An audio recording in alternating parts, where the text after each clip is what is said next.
ভুতুড়ে গল্প। এখানে গল্প ও ঘটনা শোনানো হয়। হ্যালো গাইস, আজকে আমরা 36 এপিসোডে পৌঁছে গেলাম। প্রত্যেক বন্ধু এবং বান্ধবীদেরকে শুভ মহালয়া এবং অগ্রিম শারদীয় দুর্গাপুজোর অনেক অনেক শুভেচ্ছা এবং ভালোবাসা জানাই, এবং বড়দেরকে আমি প্রণাম জানাবো। আজকের ঘটনাটা পুরুলিয়া হুড়া গ্রাম থেকে পূজা কর্মকার পাঠিয়েছে। সে লিখেছে, হ্যালো দেবদা, ইউটিউবে ভূতের গল্প সার্চ করাতে তোমার ভূতের গল্প চ্যানেলটি খুঁজে পাই।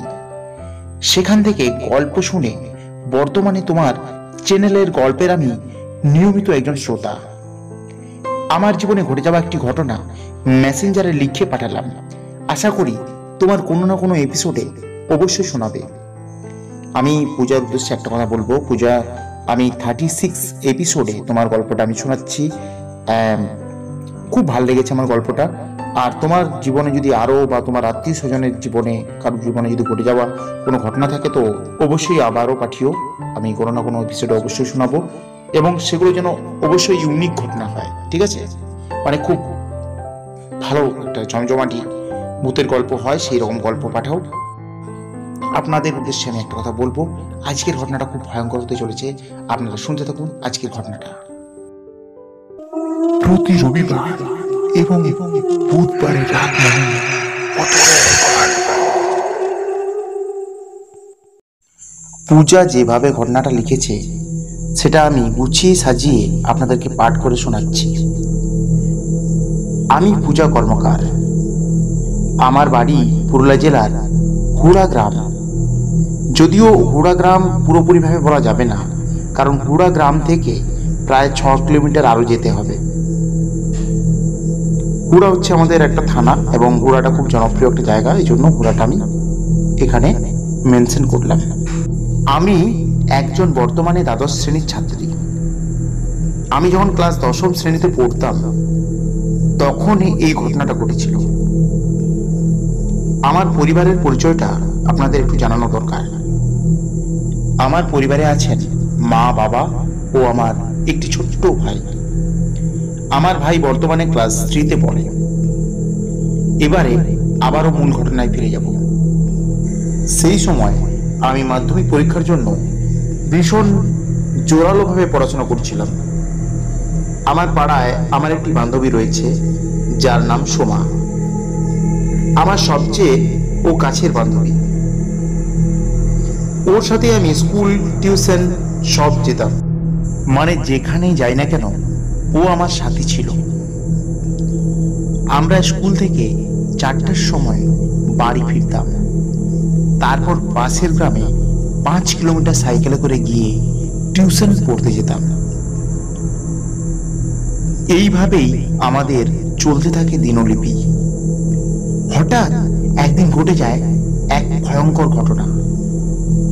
দিনটা ছিল বর্ষাকালে।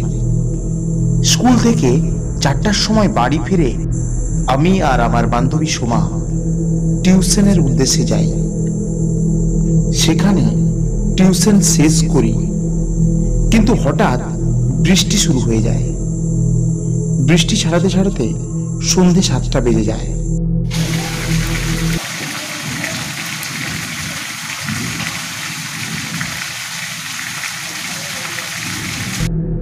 গল্পের সমস্ত শ্রোতা বন্ধুদের আগেই একটা বিষয় জানিয়ে রাখা দরকার।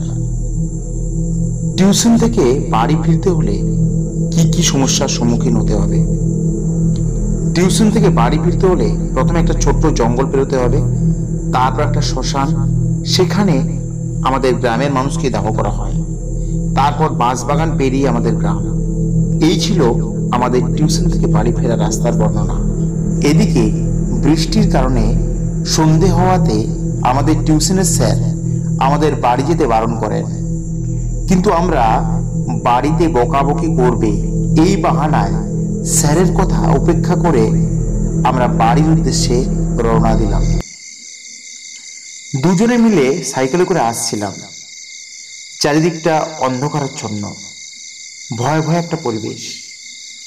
জোনাকিগুলো মিটমিট করে ক্ষুদ্র আলোতে আলোকিত করছিল। আর ঝিঝি পোকা তাদের সুরে গান গেয়ে চলেছিল।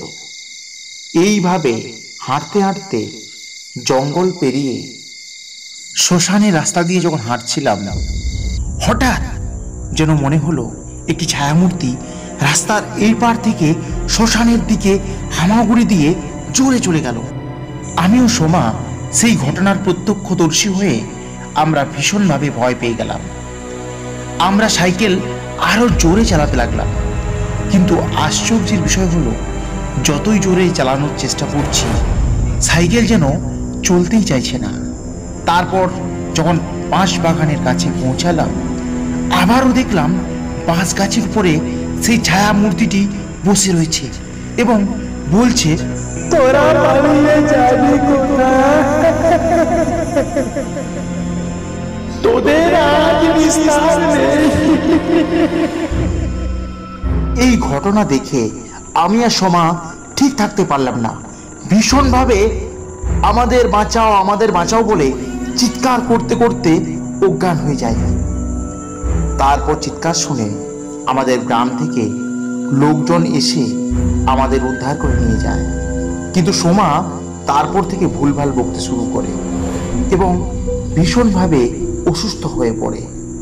ডাক্তারি করার পরও না সুস্থ হওয়াতে একজন তান্ত্রিকের কাছে তাকে নিয়ে যাওয়া হয় এবং সেখান থেকে ঝাড়ফুঁক করে কোনোভাবে তাকে সুস্থ করা হয়। এই ছিল আজকের আমাদের ঘটনা।